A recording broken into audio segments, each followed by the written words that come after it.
Bueno, muy buenas tardes. Vamos a comenzar.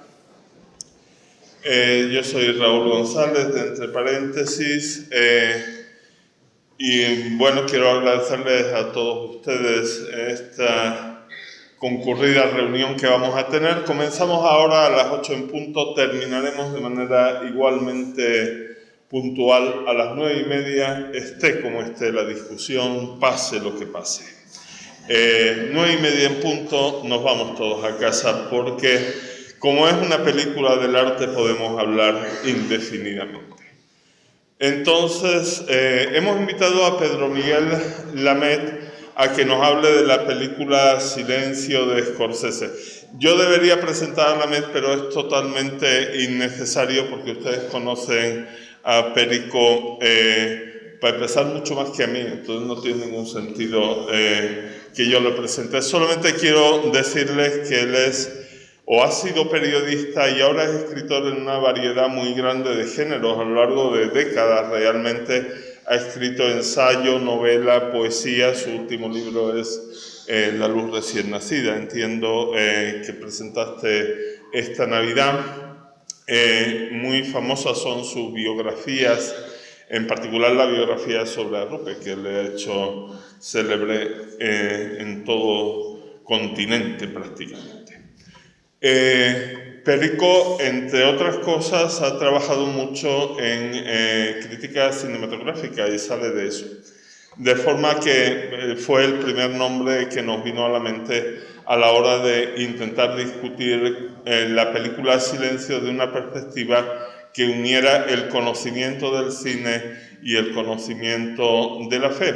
Esta ha sido, como ustedes habrán visto en la prensa, una película que no ha pasado desapercibida, que ha recibido de los profesionales críticas mixtas, pero todos los grandes medios le han dedicado atención.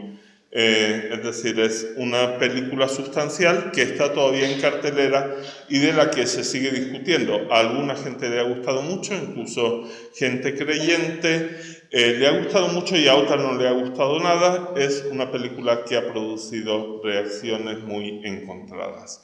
Entonces trajimos a Lamet para que nos hable de ella, de lo que él le sugiere, y a partir de esto pues las personas pueden hacer preguntas o comentarios muy breves que deseen. Entonces les dejo con Perico un rato, que él nos hable de la película, y después tenemos un micrófono inalámbrico con el cual pues podrá haber algunas intervenciones del público hasta que la hora, como a la Cenicienta, nos lleve de vuelta a casa. Muchísimas gracias. Buenas tardes, casi noches. Gracias, Raúl, por esta breve pero simpática presentación. Silencio de Scorsese es, como ha dicho Raúl, una película polémica, atractiva y discutida. La prueba es que esto se ha llenado de una forma excepcional. Indica la curiosidad que tenemos todos de saber algo más de esta película y, sobre todo, de poder reflexionar sobre ella. Yo creo que las críticas y las opiniones van de forma muy variada. Hay mucha gente que en el visionado que yo tuve y en otros visionados que ha habido intentó aplaudir brevemente, pero no se atrevían a aplaudir. Nunca hubo un aplauso definitivo. Y es que la mayor parte de la gente, y esto es casi unánime, se quedaba aplanada después de ver la película y con una sensación de turbación, o sea, no de gozo, ni de liberación, ni de comprensión, sino más bien de preguntas. Y por eso estamos aquí para primero introducir brevemente la película y después dialogar sobre ella. Yo voy a dividir en 5 partes esta breve presentación, espero que no sea muy larga. Los hechos históricos que hay de verdad, de auténticamente histórico en esta película, la visión del novelista que da origen a la película, de Susanoo Endo, que fue de su origen. También hubo otras 2 versiones, como diré, cinematográficas anteriores. El análisis puramente icónico cinematográfico, el análisis del contenido Y por último, los interrogantes éticos, filosóficos y teológicos que nos plantea la película, que son los que van a dar pie al diálogo. Adelanto que no nos vamos a ir tampoco todos con una respuesta unánime. No es la típica conferencia que al final la gente se queda muy contenta porque ha encontrado la verdad. Sí, porque probablemente seguiremos con nuestras preguntas, pero bueno, eso es vivir, preguntarse. Los hechos históricos. Los hechos históricos tienen un fundamento. Hay un jesuita que se llama Cristóbal Ferreira, que es una figura muy controvertida en la historia de la misión jesuítica del Japón y que sobre todo destaca por su apostasía en 1633, que causó un gran impacto en toda Europa, porque las ideas que llegaban del Japón y de otras partes de Oriente, cuando había estas masacres tremendas, era de que la gente moría, los cristianos, los apóstoles, los misioneros, morían confesando la fe y por lo tanto como mártires. Este jesuita había nacido en la villa portuguesa de Torres Vedras en 1580 y entró en la compañía en Coimbra, que era entonces el noviciado portugués, en 1596. Hizo su noviciado y sus primeros votos en Coimbra el 27 de diciembre de 1598. Luego embarca desde Lisboa con otros 9 jesuitas destinados a China y Japón, y hasta este primer momento diríamos que es la vida de cualquier otro misionero jesuita que se forma y se encuentra de golpe con un mundo aparte, como es el Japón, una lengua diferente, allí tiene que aprender la lengua. Yo recuerdo una anécdota muy típica de la dificultad de la lengua del padre Arrupe, que cuenta que iban al principio, cuando estaban aprendiendo japonés, iban por la calle y encontraron un letrero, entonces echaron mano del diccionario para saber exactamente qué decía el letrero, y el letrero decía: por favor, no se detengan aquí. Y habían estado pues 15 minutos ahí intentando saber lo que significaba. Dificultad de estudios, también de teología y filosofía, y ya dice su primera misa en 1608. El 16 de mayo de 1609 deja Macao, que fue su primer contacto hacia Japón, llega a Nagasaki el 29 de junio y allí es donde estudia la lengua y es destinado en una situación ya difícil, porque en 1612 el daimo local, Arima Aranumbo, se convierte en perseguidor de los cristianos y el seminario, la casa de formación de los jesuitas, pues tiene que trasladarse a Nagasaki. En ese mismo año, Cristóbal Ferreira, el jesuita del que hablamos, histórico, es destinado a Tokio y es el año en que se edicta la censura de las religiones existentes, sobre todo de la religión católica, que es la más peligrosa. Se decidió que algunos sacerdotes no se presentaran en público y permanecieran ocultos. Entre ellos, a nuestro Cristóbal, que además de Bento Fernández y otros hermanos jesuitas y catequistas, pues se quedaran ocultos, mientras que algunos otros iban el 8 o 9 de noviembre de 1615 camino del exilio. Pronuncia sus últimos votos, que como sabéis es la incorporación definitiva a la compañía en Nagasaki el 1 de octubre de 1617, y comienza a actuar como secretario del provincial, que nosotros lo llamamos el socio, que es un señor que está ahí en lo oculto pero que trabaja mucho y que, era secretario del provincial Mateus de Couros. Durante este tiempo, y debido a la enfermedad del provincial, el padre Ferreira tuvo que viajar mucho por la provincia y mantener contactos. Por lo tanto, era un hombre famoso, muy conocido por todos los jesuitas.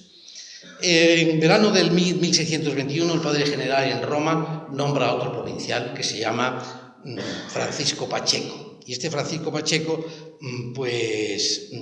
llega a Japón y entonces es relevado de su puesto, pero busca su propio socio. Pero en 1625 este provincial Pacheco es apresado y quemado el 20 de junio en Nagasaki. Entonces Couros de nuevo asume el cargo de provincial y vuelve a llamar a Ferreira, su amigo, para que siga acompañándole como socio, como secretario. Durante esa época él hizo muchos informes de los jesuitas que iban siendo martirizados. El 12 de julio de 1632 el provincial Couros muere oculto en la villa de Hassami y el jesuita mayor de la provincia, Sebastián Obeira, asume la administración esperando el nombramiento de un nuevo provincial desde Roma, pero a su vez es arrestado en el verano siguiente y Ferreira se convierte de facto, de hecho, aunque no oficialmente, en viceprovincial. Y asimismo en vicario general de la diócesis, porque claro, entonces lo que había allí sobre todo eran jesuitas y le suponía también tener este cargo. Finalmente Roma, dado que están las cosas como están, le nombra viceprovincial el 23 de diciembre de 1672, o sea que tuvo cargos de mucha responsabilidad en el Japón, Ferreira.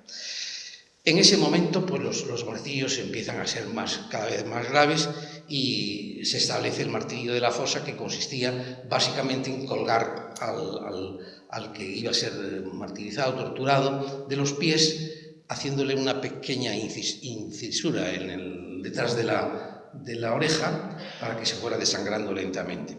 Bueno, pues en 1633 Ferreira es arrestado junto a otro grupo de sacerdotes y religiosos, entre ellos otros jesuitas y dominicos. Después de 5 horas sufriendo la fosa, o sea, ese estar colgado, no puede más, cede y apostata. Tenía en ese momento 53 años de edad y 37 de compañía. Las autoridades japonesas lo trasladan a Nagasaki y le obligaron a vivir en una casa con una viuda como esposa, una viuda japonesa de un mercante chino. Adoptó el nombre de Sabano Swan. Vivía al modo japonés, recibía un estipendio de las autoridades japonesas y era un intelectual, es decir, traducía, estudiaba muchos temas de medicina. De hecho, en la historia de la medicina del Japón aparece como un erudito. Y bueno, su apostasía produce un gran impacto en el mundo católico europeo.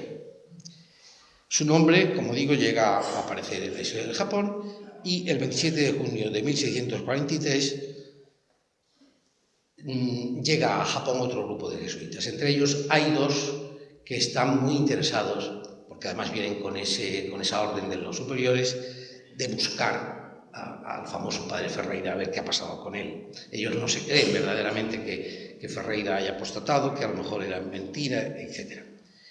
Pero sin que tengamos un documento oficial, parece que Ferreira muere a los 70 años.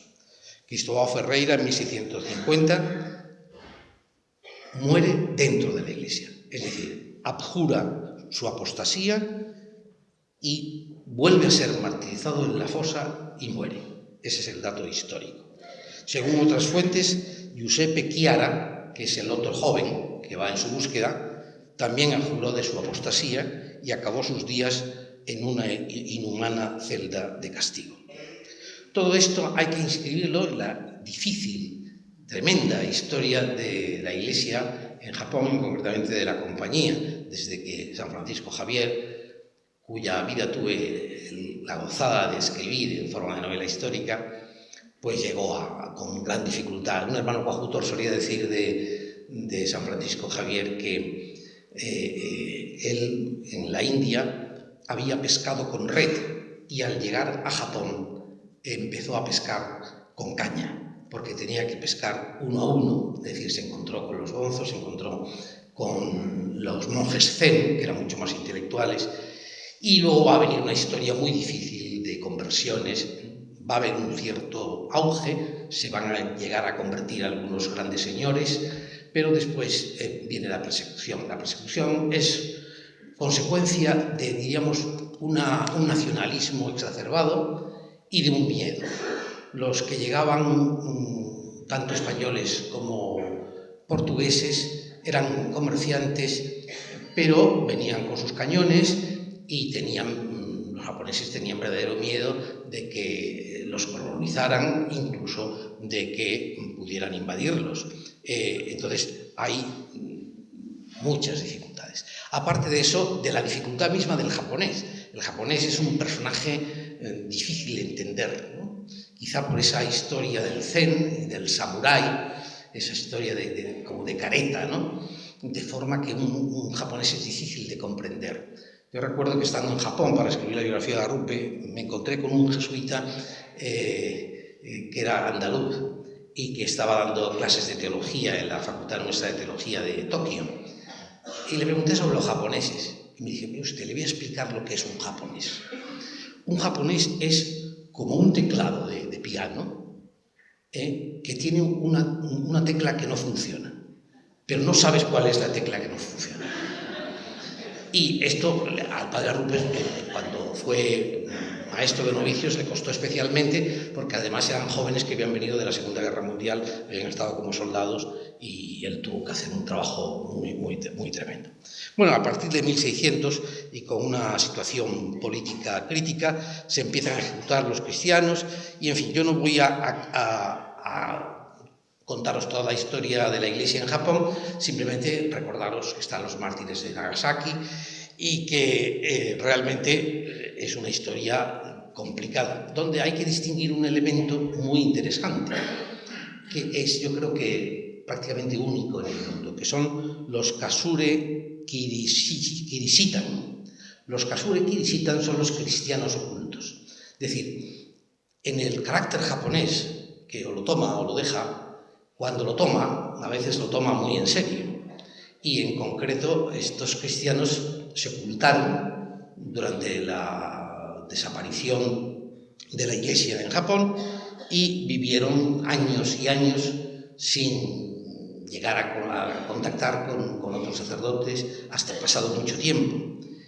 De tal manera que solo recientemente el Papa Francisco ha reconocido la identidad cristiana de los Kakure Kirishitan, de los que has dicho que son cristianos probados en su fe en tiempos de persecución. Todavía hay algunos grupos de esos cristianos.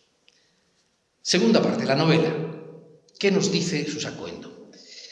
Silencio es una novela publicada en 1966 por el escritor japonés Susaku Endo. La novela fue reconocida ese mismo año con el premio Tanizaki, uno de los más prestigiosos del Japón, y se considera dentro del Japón una obra maestra, de tal manera que Endo ha sido considerado un gran escritor. Graham Greene decía que para él era uno de los mejores escritores. Claro que tenía muchos contactos con Graham Greene, porque como católico también, uno de los mejores escritores que había tenido la época que él conoció, ¿no? Tuvo una conversión muy temprana, a los 11 años, por deseo de su madre al catolicismo. Llegó a ser presidente del Pen Club, candidato a recibir el premio Nobel, en fin, estudió literatura francesa en la Universidad de Lyon desde 1950 al 53, y creo que este es un punto importante, porque estuvo en contacto con los existencialistas franceses, y hay mucho de existencialismo en sus novelas. Incluyen sus obras el estigma del forastero, la experiencia de ser extranjero, la vida de un paciente en un hospital, la lucha contra la tuberculosis y los temas morales y católicos. Sus novelas más importantes son, casi todas, El mar y el veneno, Silencio, que de 1966, como he dicho, Escándalo, La muchacha que dejé atrás, Jesu no Sokai, que es una de la vida de Jesús, que ha sido publicada por Espasa aquí en España, que realmente es una novela que me gustó, yo la leí. Es una vida novelada de Jesús, pero con una mentalidad muy distinta, ¿no? Oriental. Otra que se llama El samurái, Río Profundo, que es la última novela de Endo, que la publicó en 1994. Silencio, como digo, es una novela histórica, pero como toda novela histórica, yo escribo muchas novelas históricas, tiene un fondo de verdad, pero luego, claro, hay que poner en escena, recrear el ambiente, que eso supone pues una investigación sobre cómo se vivía en ese momento, y pues sigue los pasos de Sebastião Rodrigo. Allí la novela se le llama Rodrigo, un joven jesuita portugués, lleno de ideales, que viaja en 1640, viaja a Macao, Japón y tal. Bueno, todo lo que contaba más o menos de Ferreira. A través de la fracasada misión de los religiosos jesuitas que en el siglo XVII intentaron evangelizar el Japón y de las tribulaciones de sus personajes, Endo propone un elemento muy importante, que es una sutil y profunda reflexión sobre temas fundamentales de la fe cristiana. La publicación de este libro causó un gran impacto en Japón, sobre todo por cómo describía tan brutalmente la persecución que habían sufrido los cristianos en aquel tiempo. La película. ¿Qué supone la producción y la dirección y la realización de Scorsese en esta historia? La obra inspiró con anterioridad otras dos adaptaciones cinematográficas. Una se llama Os Ollos da Asia, que es Los Ojos de Asia, que es una película del director portugués João Mário Grilo, pero quizás la más tremenda es una de un japonés, de Masahiro Shinoda, que dirigió en 1971 Chinboku, una adaptación de la novela que tiene escenas muy violentas. En concreto, para decir solo algo, la película acaba con una violación. El compositor y poeta Teiso Matsumura escribió el libreto y la música de una ópera con el mismo título que se estrenó en el Nuevo Teatro Nacional de Tokio en el año 2000. Y la novela ha inspirado también una sinfonía, la número 3, Silencio, compuesta en 2002 por el músico escocés James Macmillan. Y aparece Scorsese. Martin Charles Scorsese, que nació en Queens, en Nueva York, el 17 de noviembre de 1942, tiene por lo tanto 76 años, es conocido como Martin Scorsese, es director, guionista, también ha actuado varias veces como intérprete y productor estadounidense. Tiene un Oscar en su haber, 3 Globos de Oro, premio FAFTA, en fin, no voy a contar todos sus premios. Además de ser uno de los fundadores de la World Cinema Foundation. Fue condecorado con la Legión de Honor francesa en 1987. Dato curioso de su infancia, él admiraba mucho a un sacerdote de su parroquia y lo sigue admirando. Tanto lo admiraba que dijo, voy a ser como él, y se metió al seminario. Y estuvo un año en el seminario, luego se dio cuenta de que lo suyo no era aquello. Al mismo tiempo tenía una gran afición por el cine y eso es lo que hace que sus películas predilectas de aquella época, por ejemplo, fueran Las raíces profundas, La ventana indiscreta o La heredera, películas que le hacían reflexionar sobre su gusto, y desde muy pequeño quería ser director de cine. ¿Cuál es la constante fundamental en su carrera como director de cine? Es el personaje que busca una redención última que expíe todos sus pecados. Por ejemplo, el Charlie de Malas Calles, el Jake LaMotta de Toro Salvaje, el Eddie Felson en El color del dinero, el Tenny Daniels en Shooter Island y ahora Sebastián Rodríguez en Silencio.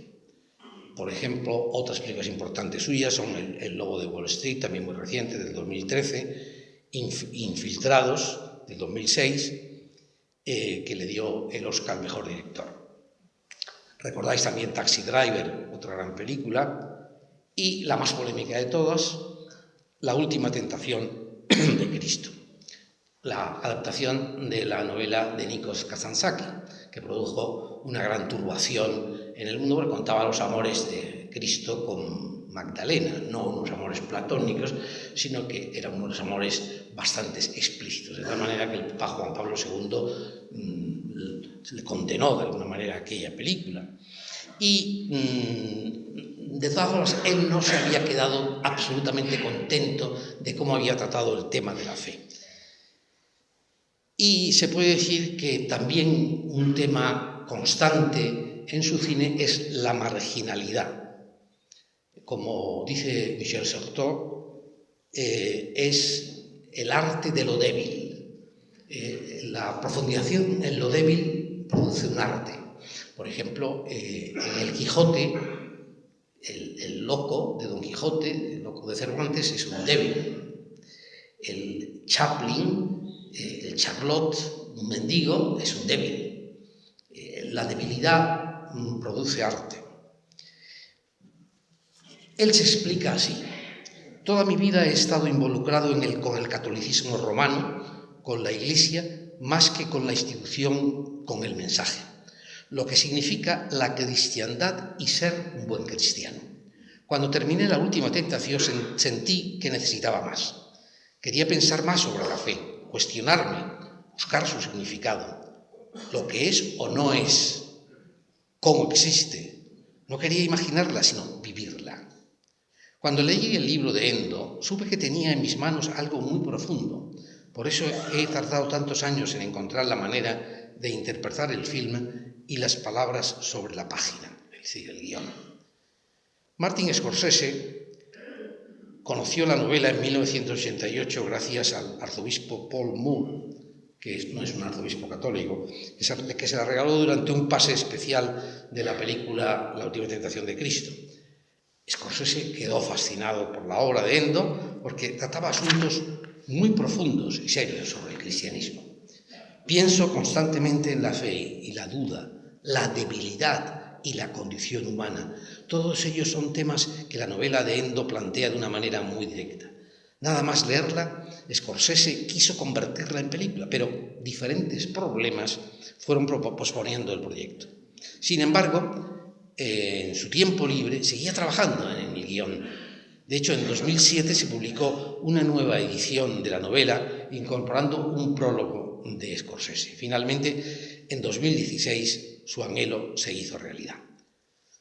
Scorsese adapta, por tanto, la novela de Endo con ayuda de Jay Cox, que es un colaborador habitual en sus guiones, y se ve mucho más preocupado por transmitir la experiencia espiritual que por crear una atmósfera afectiva para la narración fílmica. A la osadía de rodar Silencio se une unas decisiones creativas muy especiales. Por ejemplo, el tema de la banda sonora. Apenas hay música, hay algo de percusión, pero sobre todo son los sonidos de la naturaleza.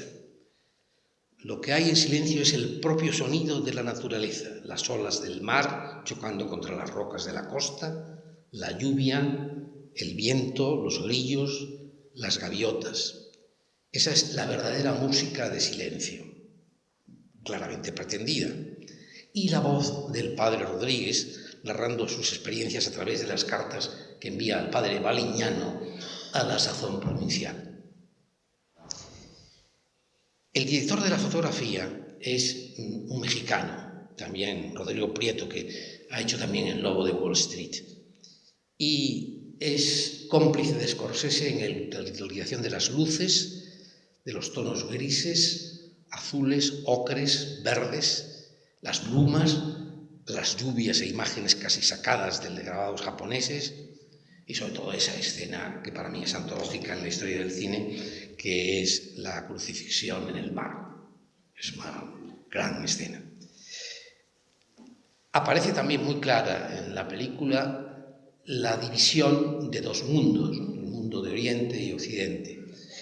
Los dos protagonistas, Sebastián Rodríguez y el cristiano Chihiro, que viene a ser una especie de Judas japonés, con una mezcla de Pedro que niega y se arrepiente continuamente, no para de arrepentirse y pedir confesión. Y el misionero jesuita, pues, sigue confesándolo a pesar de que incluso después de haber renegado. En la película aparece claro también el tema de la fidelidad a Jesús, diríamos que representada por el icono, el fiume que es la tabletita esta de Jesús o de María que han de pisar los que apostatan. Silencio es una película interiorizada de un periodo de madurez de un gran director. Es una cinta rica, poliédrica, estéticamente muy bella, con un timing perfecto y maravillosas interpretaciones que tienen ecos de alguna forma de las películas que conoceréis de Dreyer y de Ingmar Bergman. También tiene una película que se llama El silencio, Ingmar Bergman. pero también de un poderoso y profundo, conmovedor relato. Solo cuando sale al principio del despacho, los jesuitas, después de haber comentado al arranque de la película lo que van a hacer, ese plano cenital en que se ven las escaleras, es un recurso estilístico y una metáfora de la presencia de un Dios que observa y se mantiene en silencio mientras bajan las escaleras. La perfección en duración y encuadre de cada plano está muy medido y de ahí pasa, de esa aticidad, de esa frialdad, pasa a una especie de película de terror, una película en que entra el agua, la niebla, los cristianos escondidos, aquellos poblados de pescadores miserables, y aparece también el villano, el malo de la película. El malo es muy malo. Está encarnado por Issei Ogata, que da vida al inquisidor Inoue Sama. Ogata recrea a un anciano absolutamente repelente en todo: voz, gestos, ademanes, acciones y pensamientos. Su labor no puede ser calificada como de soberbia, ya que en todo momento consigue su objetivo de posicionarnos contra él, pese a su aparente amabilidad y buen trato ante una persona muy cruel y muy fría. Andrew Garfield, en el papel del padre jesuita, es el protagonista del relato. Nos produce una sorpresa agradable porque es un actor que había hecho papeles hasta hacía poco muy frívolos, hasta que rueda Hasta el último hombre en 2016 con Mel Gibson, y que tiene algo de actor con modales como bresonsianos, un rostro capaz de mostrar algo de misterio, ¿no? Tenemos que tener en cuenta también la presencia de lo japonés a través de homenajes al cine japonés, a Akira Kurosawa y sus samuráis. Akira Kurosawa era amigo personal de Scorsese, y la ausencia del padre Ferreira. Quizás el elemento de suspense en la película es el padre Ferreira. Queremos ver ya al padre Ferreira, que ha hecho que ha apostatado. Contenido y enigmático, ese gran actor que es Liam Neeson, resulta un factor lleno de sentido. Koyuse Ubozuka, el papel del infiel Kichijiro, cumple con creces ese papel del espejo del protagonista, y luego el padre Garpe, interpretado por Adam Driver, supone un contrapunto para el seguro liderazgo del padre Rodríguez. Es también su mano derecha y el personaje que muere realmente mártir. En definitiva, después de todo esto, ¿qué pasa al final cuando uno ha visto la película? Pues lo único que puedo decir como definitivo es que el espectador acaba derrotado. Son casi 3 horas de película, 2 horas 40 minutos, y no merece ninguna comparación, a pesar de ser 2 películas sobre misioneros jesuitas, la comparación con La Misión. La Misión enaltece, La Misión es una epopeya, es un canto lleno de música, color y vida, de 2 personajes pues que son 2 encarnaciones de la teología de la misión. Reflexión teológica. No me voy a alargar, solamente voy a citar algunos textos de la novela para que nos dé pie al diálogo.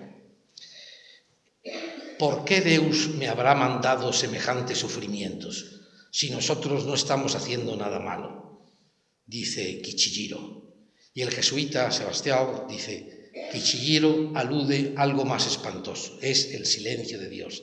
Esta tierra negra de Japón estalla de gemidos cristianos y corre la sangre roja de los misioneros y se van derrumbando las torres de las iglesias.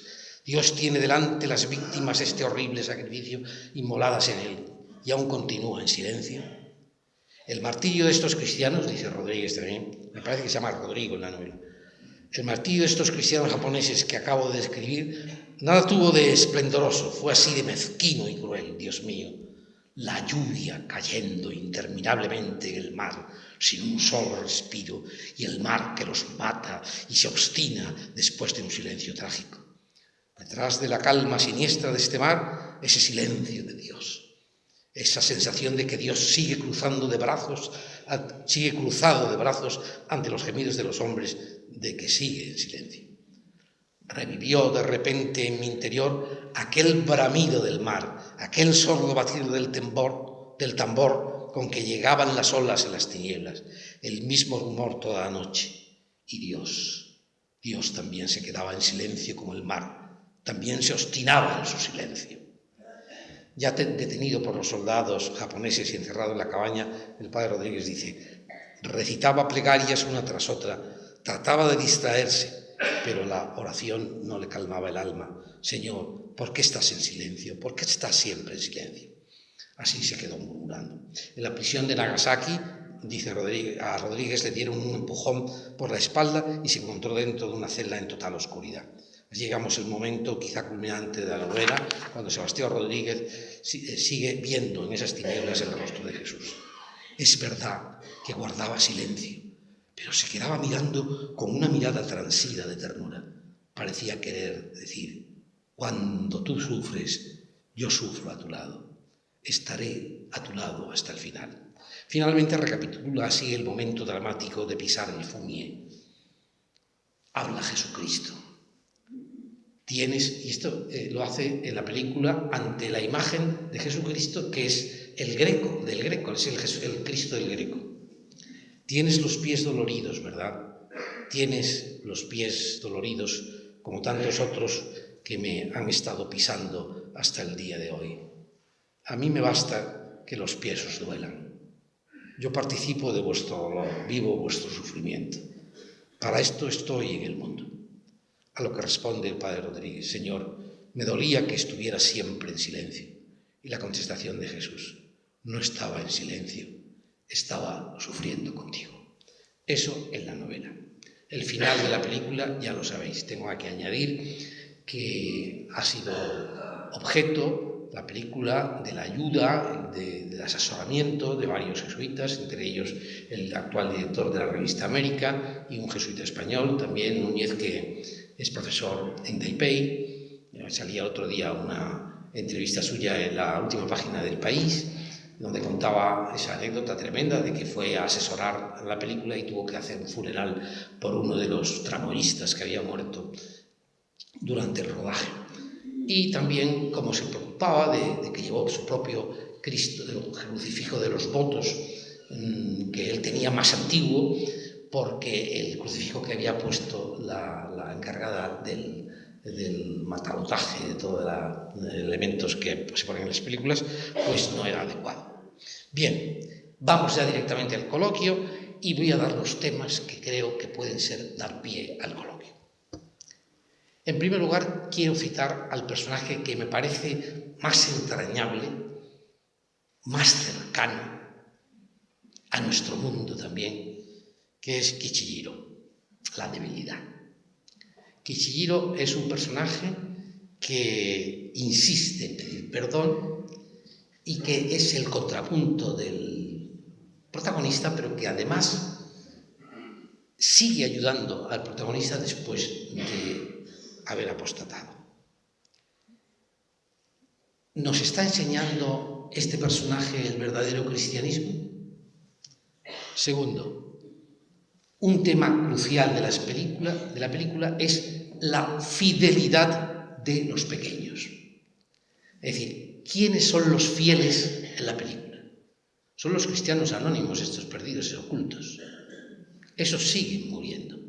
Esos seguirán viviendo como cristianos. Son los más humildes y, sin embargo, son los más fieles en este aspecto. Tercero, la centralidad de Jesucristo. Es verdad que se habla del silencio de Dios, pero ¿a quién se pisa o no se pisa? ¿A quién se mata? Se mata a Jesucristo. Y el sufrimiento de Jesucristo es la espina dorsal del filme. Cuarto punto, el tema de la inculturación de la fe. Como sabéis, el padre Arrupe inventó este término que consiste en leer el cristianismo dentro de una cultura, no en llevar tu cultura con tu fe. O sea, no poner la manera de entender esta cultura. Por ejemplo, los misioneros japoneses llevaron algunas comidas propias de la Cuaresma y que todavía se comen en los restaurantes japoneses. Y eso fue una inculturación, diríamos, alimentaria. Pero llevar a Jesús, ¿cómo lo llevas en mentalidad japonesa? El tema de si se puede sembrar la fe en esa cultura. El poder de la imagen como sacramento y la fuerza oculta de la gracia divina. Los orientales, la Iglesia oriental, sobre todo la Iglesia ortodoxa, le da mucha importancia al icono, el iconostasio, ¿no? Y el icono tiene valor salvífico. O sea, mirar un icono te salva, ¿no? Aquí la fuerza de la imagen como encarnación de Dios, del icono, tiene su gran importancia. Sexto, el tema obvio, el silencio de Dios. El silencio de Dios es desinterés de Dios por la suerte de los humanos. O sea, Dios no nos hace caso, porque no habla, no dice nada. No responde a las súplicas porque no existe realmente. Obliga a sus fieles a entregar la vida por su causa, así por las buenas. Dice el protagonista de la película: rezo pero ando perdido. Es la frase de Rodríguez. El choque de las culturas. Son dos mundos muy diferentes que se unen, se encuentran en el tema de la religión. Y también, en este aspecto, la colonización junto a la fe. Muchas veces hemos llevado la fe, pero hay que preguntarse también si cuando llevábamos la fe no intentábamos de alguna manera colonizar y aprovecharnos económicamente, culturalmente, en fin, con poder en esas culturas. Sobre todo, por ejemplo, acordémonos de las barbaridades colonialistas que se han hecho en África. Noveno, el sufrimiento y la redención. En el Evangelio está muy presente la cruz, pero la cruz es lo definitivo, la cruz es lo importante. ¿El sufrimiento por sí mismo es bueno? ¿O hay algo más que el sufrimiento? ¿Estamos buscando algo más que el sufrimiento por sí mismo? Décimo, la apostasía. Puede ser formal, es decir, aquello que se llamaba la restricción de conciencia, ¿no? Yo puedo pisar, pero por dentro a lo mejor no estoy pisando. Y lo que estoy haciendo es esto. Y sobre todo, ¿puedo salvar a unos seres humanos por pisar una imagen? ¿Qué es más importante? Salvarlos para la vida temporal.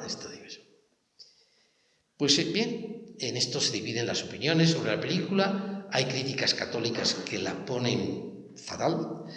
Hay críticas laicas que le parece un bodrio, que dice que es una película que es demasiado larga, porque, bueno, sobre todo no ven al Scorsese que ellos han visto toda su vida y les molesta que Scorsese haga una reflexión religiosa así, por las buenas. Y después, pues hay críticas que la valoran. Yo creo que la gran mayoría reconocen que es una obra de arte, pero con sus peros, ¿no? Y de los peros que suelen poner, algunos que es demasiado larga y otros que es muy fría, que es muy distante. Pero claro, es una reflexión. Yo voy a terminar con una frase de Mateo para mover un poco también la polémica. Mateo 10:32. Por tanto, todo aquel que me confiese delante de los hombres, yo también le confesaré delante de mi Padre que está en los cielos. Pero cualquiera que me niegue delante de los hombres, yo también lo negaré delante de mi Padre. Muchas gracias.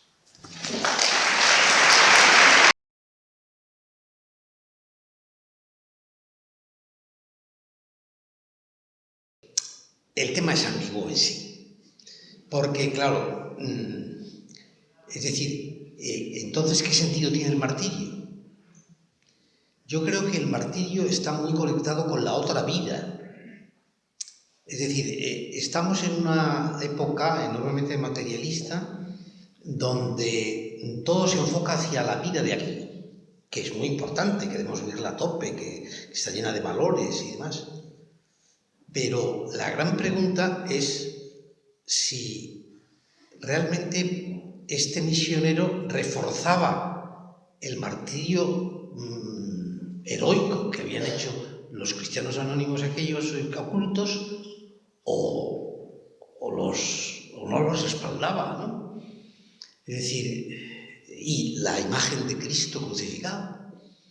Es decir, este es el tema, diríamos, crucial, que produce ambigüedad. Yo os digo que no tengo clara la respuesta.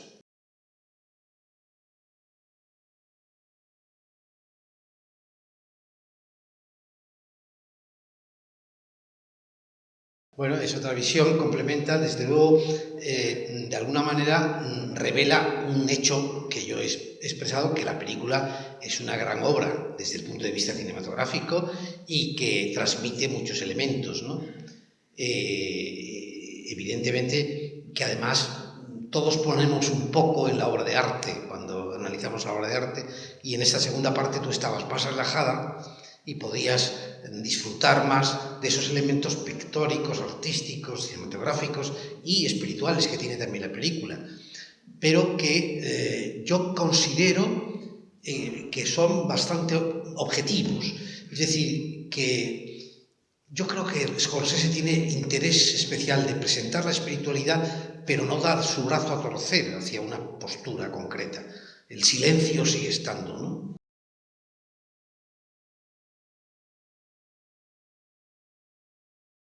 Hay un dato curioso que no he mencionado, pero que de alguna forma revela tu opinión, es que hay dos maneras de entender la película y la historia, es la de Ferreira y otra la de Rodríguez. Ferreira vive por completo entregado al silencio de Dios. Y Ferreira yo creo que ha perdido la fe en la película, no digo en la historia real. Sin embargo, Rodríguez no. Y la prueba es que el Cristo le habla a Rodríguez y le dice, písame. Entonces, desde su conciencia, ¿no? Entonces, es una manera distinta. Y Scorsese le da la razón a este hombre porque, sin duda, en la vida matrimonial que ha tenido con la mujer que le han impuesto, pues ha habido una confidencia importante. Y por eso cuando va a introducir el cuchillito, que normalmente se introduce en el rito zen o budista para matar los espíritus, con el cuchillito introduce ese último plano de la película, que bueno, el que no la haya visto, pues tampoco destripar demasiado, porque la va a ver de todas formas, pues introduce también el pequeño crucifijo que habían elaborado los cristianos ocultos, y le habían regalado y que él había conservado, en prueba de que la semilla cristiana, el fondo cristiano, había permanecido en él. Y en eso sí corresponde con la historia, porque los dos apuraron de la apostasía que habían hecho en la historia real.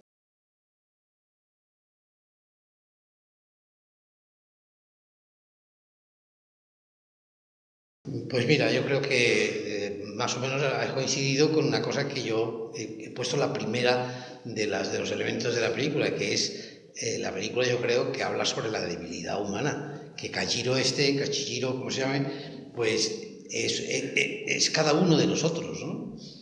Y entonces este hombre se mueve entre posturas más o menos heroicas y distintas, pero que en definitiva son posturas que se viven en la Iglesia. Yo creo que la película es ambigua y por eso estamos aquí todos hoy hablando de ella, porque es polémica, porque no tiene soluciones preestablecidas, pero a mí me parece que eso es bueno. He visto una crítica de estas pues bastante virulenta de la película y diciendo, y encima los jesuitas apoyan esta película. Bueno, realmente los jesuitas han asesorado la película, con lo cual la película en cualquier caso iba a ser menos mala, y los jesuitas, bueno, pues la hemos ido a ver, y yo creo que en definitiva es parte de nuestra historia, por lo tanto interesa analizarla y estudiarla, pero es que creo que hay además un elemento importante desde el punto de vista cristiano, no jesuítico. Porque esto lo importante es el cristianismo. Los jesuitas pues es una manera de entender la fe a través de una congregación, una orden religiosa y ya está. Pero lo importante aquí es el silencio de Dios y es la fe. Y yo creo que aquí es la clave. Es decir, es que hace preguntar a la gente, crea inquietud sobre qué es la fe, sobre qué es el silencio de Dios. Muchos de nosotros somos cristianos que ya estamos establecidos en la fe y que ya es una costumbre, un hábito y tal.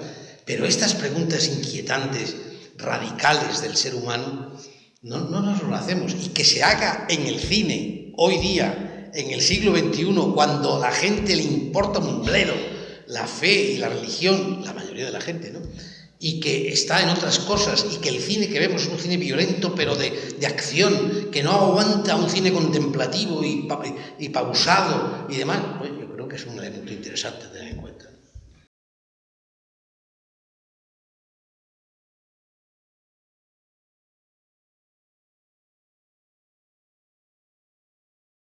Yo creo que tienes razón en que las religiones separan, pero la religión de fondo no separa, sino que une. Es decir, ¿cuál es el problema? En todas las religiones hay una estructura dogmática, una estructura institucional y una vía mística de encuentro con Dios real, de profundización. De tal manera que ese encuentro de la meditación zen, la meditación yoga y el cristianismo, por ejemplo, que te has citado a Lassalle, hay otros muchos que han trabajado en ese camino, realmente demuestra que en el fondo del ser humano está esta inquietud religiosa. Y en esa inquietud religiosa podemos coincidir y dialogar y profundizar mucho. ¿Qué sucede? Que como está apareciendo en el yihadismo y apareció también en nuestra historia, en las cruzadas y en la Inquisición y en otros elementos, la religión se utiliza como un instrumento de poder. Y ahí viene la tentación y ahí viene la división. Pero sí, es verdad. Y la búsqueda de la verdad es un camino de todos. Pero en el fondo de todo nuestro ser, en el fondo de nuestro corazón, habita el misterio y habita Dios. Y yo creo que el camino está en unir en ese camino espiritual, pues en dialogar y encontrarnos. Pero yo personalmente os digo una cosa sobre eso, lo que yo personalmente pienso. Yo no he encontrado, después de leer muchas cosas, investigar muchas cosas, la religión del tú. La religión del tú es el cristianismo. Las otras religiones está Dios, es un Dios difuso y demás, es muy interesante. Yo he hecho zen y muchos años y he estudiado mucho el tema oriental y demás. Pero al fondo, al final, lo que más me emociona y lo que más me enamora es Jesús. Porque Dios se ha convertido en un tú y habla con palabras humanas. Y yo por eso defiendo el cristianismo, pero no significa que yo no valore eso otro. ¿Qué pasó en la película? ¿Qué pasa en la película y qué pasa en la historia real? Que uno de los problemas que tienen allí es que surgió el nacionalismo y el nacionalismo temía el poder de Occidente que hubiera entrado en Japón. Es decir, era una lucha de poderes.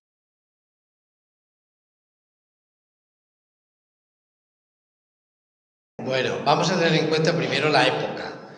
La época suponía unos viajes costosísimos, larguísimos, y la gente cuando se iba de misionero no volvía.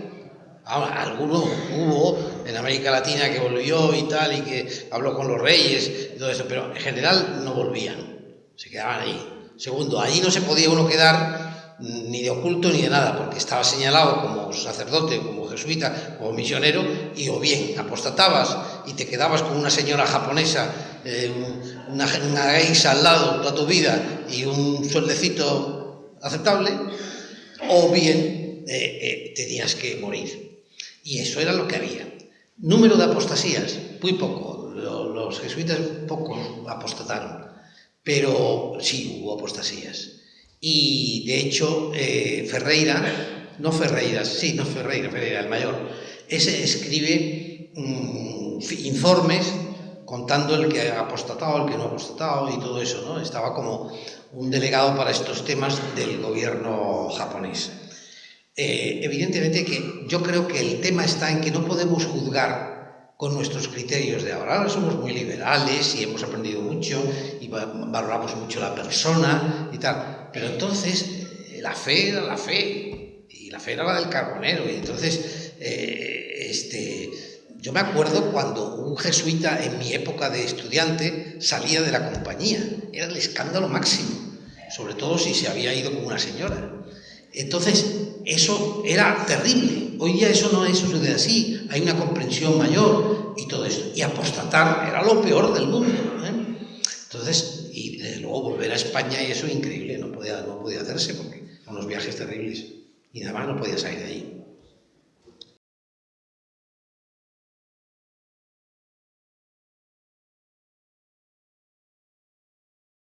Bien, cuando yo digo que la película sale aplanado, no es que de la película salgas como que hace de un palo a la fe, no, sino que es una película que hace pensar mucho y que no es una película que arranque un definitivo entusiasmo por algo, ¿no? Sino que es una película que hace pensar, que lo que ha hecho, lo que está claro aquí, todo el mundo. Es decir, y sobre el tema de la apostasía hay una ambigüedad que es ¿qué hay que hacer? Hombre, yo creo que ciertamente no se puede decir que sea un cerdo el protagonista, Rodríguez, ¿no? Por lo tanto se puede echar margaritas, ¿no? Es un hombre coherente y tal. Quizá tiene un defecto que yo creo que aparece, que él es un poco orgulloso, un poquito soberbio al principio, cuando están los cristianos y tal, es un jovenzuelo que en definitiva va a convertir y se considera un tipo importante, y la vida y las circunstancias le van bajando y tiene que ser débil, entre comillas, como es Casilliro. Y esa es la gran humillación que tiene él, que al final es como Casilliro, el que no aguanta porque está pidiendo continuamente confesión. Pero en fin, como digo, son temas ambiguos de los que se puede pensar, pero que por lo menos nos ayuda a pensar, a reflexionar, a no admitir las cosas tan obviamente.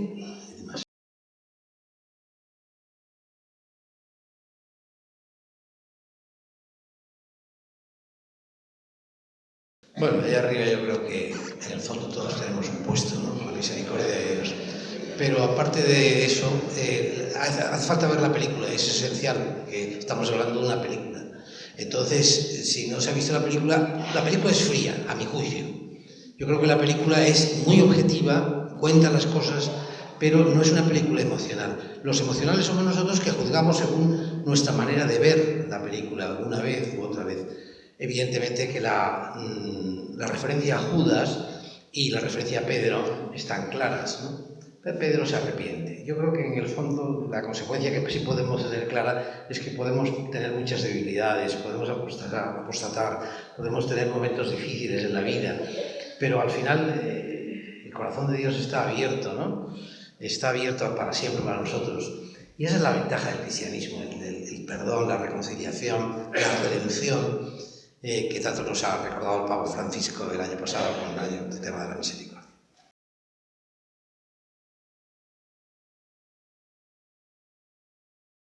Pero bueno, en ese momento está requisando objetos religiosos cristianos. Él yo creo que fue mucho más radical que Rodríguez en la película, ¿no? En la realidad no se convierte, pero en la película sí. Y yo creo que Ferreira, bueno, había pasado 35 años de jesuita, y entonces, bueno, pues le saldría lo de nuestro Señor también, ¿no? Pero la actitud de Ferreira es mucho más despegada que la de Rodríguez, ¿no? El silencio de Dios en Ferreira es mucho más despegado que el de Rodríguez, por lo menos en la película, ¿sí?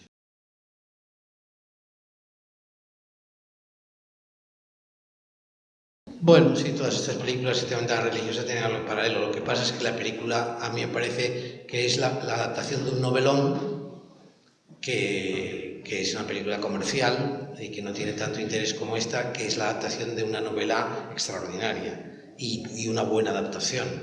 Son dos películas muy distintas.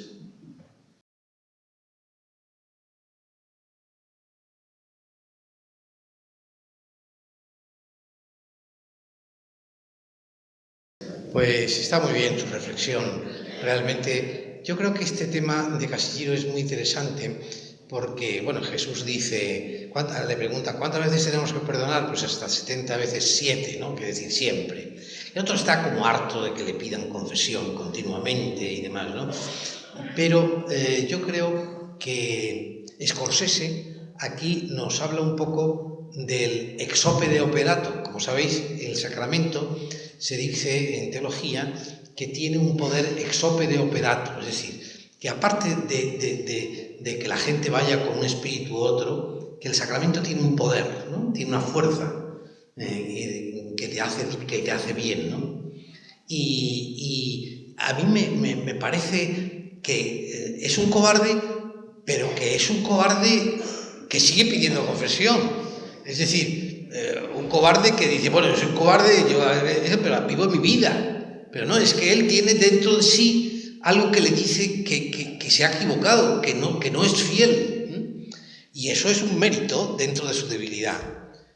Este canto a la debilidad es muy importante en la vida, creo, y para todos nosotros. Sobre todo para querernos a nosotros mismos un poco, porque siempre estamos mirándonos en el espejo de las cosas que nos han dicho en las catequesis y en la predicación de lo que tenemos que llegar a ser, y luego miramos en el espejo y vemos que somos muy poca cosa. Pues querernos con el cariño que nos quiere Dios, comprendernos, ¿no? Entonces eso no está nada mal.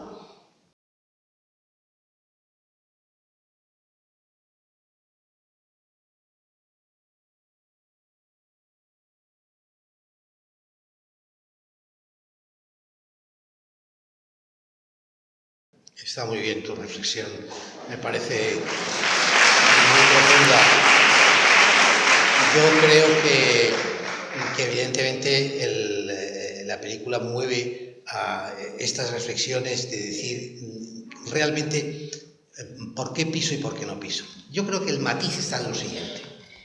¿Cuál es la intención que tú tienes en ese momento al pisar? Porque claro, la intención obvia de una persona es salvarse físicamente. La intención obvia es, yo sé que si piso, me van a situar bien, me van a dar de comer, me van a vestir, voy a estar resituado en el mundo. Si esa es la motivación de tu pisar y de tu pecado, ¿no? Digamos, entonces no tiene sentido. Ahora, si tú estás pisando porque realmente desde tu conciencia profunda te estás dando cuenta de que eso es una formalidad de cara a unas personas, unos seres humanos que van a morir. Ese es el grito de todos aquellos que, por ejemplo, han muerto por la fe y la justicia. Que me pisen si hace falta, que yo estoy dispuesto a todo porque esta gente se levante de su situación de marginación en el mundo y todo esto. Bueno, pues entonces, claro. Pero en fin, eso es, en definitiva, acaba donde siempre acaba todo, que es en la conciencia. Es decir, de internis nequo ecclesia, ¿no? En el fondo de la interioridad de la conciencia nadie puede juzgar. Y ese es el tema de la película y el tema de la fe y el tema del silencio. Yo creo que con eso nos ayuda a aprender y a tener un coloquio tan interesante como el que hemos tenido aquí.